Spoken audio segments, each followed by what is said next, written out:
마음 공부를 하시는 분들 중에서 고독하다 느끼는 분들이 많으실 것입니다. 그동안 친하게 지냈던 사람들과 그리고 자신의 인생의 지배적 목표나 관심사라고 믿어왔던 것들이 스스로에게, 세상에게 속았던 것이라는 것을 깨달으며 자신의 삶을 채웠던 혹은 만족감을 주었다 믿었던 것들이 자신의 마음의 시선에서 걷어지게 되면서 공통적으로 경험하는 것이 바로 고독한 느낌입니다. 그동안 쉽게 섞일 수 있었던 사람들과 더 이상은 섞이지 못하게 되고 그동안 나의 관심을 끌었던 일반적, 대중적 관심사들에게서 멀어지게 되며 나를 이해하는 사람들이 없다 혹은 적다, 가깝게 하고 싶은 사람들이 없다 혹은 적다 라고 느끼게 됩니다. 이런 느낌이 강하게 찾아오는 분들은 좀 더 과장하면 이 우주에서 나는 완전히 혼자다, 고립되었다 라는 엄청난 고독감이 찾아오면서 남은 생을 잘 살 수 있을까 하는 불안함에 빠지는 분들도 계실 것입니다. 저는 이 둘 다를 경험했던 사람이고요. 하지만 이런 분들이 느끼는 고독감은 자신의 에고가 깨지고 진짜 자신을 찾는 과정에서 공통적으로 경험하는 것이니 안심하시기 바랍니다. 지금 당신이 느끼는 그 고독감은 절대 필요하며 절대 순수하며 진짜 당신을 찾게 도와줄 가치 있는 고독입니다. 고독에 관한 쇼펜하우어의 이야기로 당신을 응원하겠습니다. 일반적으로 정신적 가치가 높을수록 고독을 좋아한다. 이는 결코 그들이 고독을 필요로 해서가 아니다. 오히려 자신의 생활에서 겪은 경험 및 경험에 대한 사고와 종합적 결론에 의거한 것이다. 정신적 가치가 높은 이는 대다수 사람, 비참하고 불쌍한 본질을 드러낸 사람들에게 실망감을 느껴 교류를 원치 않기 때문이다. 타고르는 이 세상에서 우리와 대화를 나눌 가치가 없는 사람이 너무 많다라고 말했다. 지혜로운 사람은 정신적 가치가 결핍된 사람과의 교류를 쓸데없는 일로 여긴다. 그들은 일찌감치 자신의 정서적 가치가 일부 사람과 다르다는 점을 알았기에 고독을 좋아하게 된 것이다.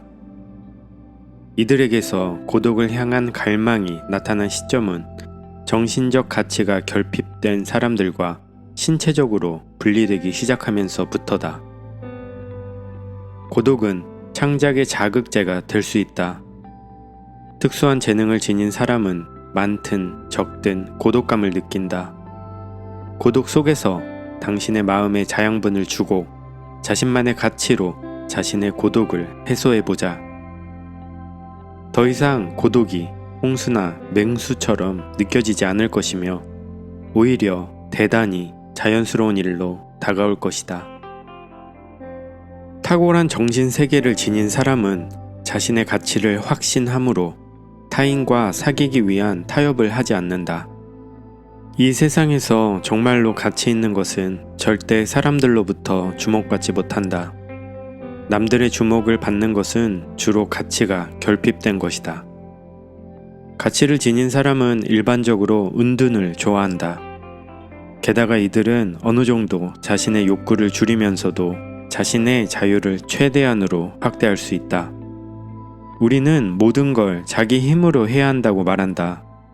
이는 사람이 본래 고독한 존재임을 설명하는 말이다. 어떤 문제에 직면했을 때 누구도 대신 해결해 줄 수 없다.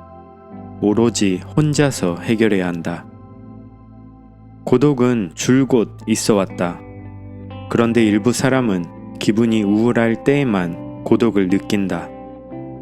사실 이와 같은 상태는 진정한 고독이 아닌 단순히 순간적인 적막감에 불과하다. 일반적으로 보면 사교 모임에 열중할수록 정신세계는 더욱 빈약해지기만 한다. 그래서 쇼펜하우어는 비범한 사상을 지닌 사람은 다른 사람들 사이에 끼어 있을 필요는 없다 라고 지적했다. 그렇다. 재능 있는 많은 이가 다른 사람의 시선을 지나치게 의식하느라 자신의 가치를 확신하지 못하고 있다. 정작 정말로 지혜로운 사람은 실제로 모두 고독한데 말이다. 위대한 사람은 대부분 고독 속에서 성장한다. 많은 사람이 무료한 사교 모임에 뛰어드는 이유는 고독을 참아낼 능력이 결핍되어서다. 고독은 그들에게 공허함과 초조함을 느끼도록 한다.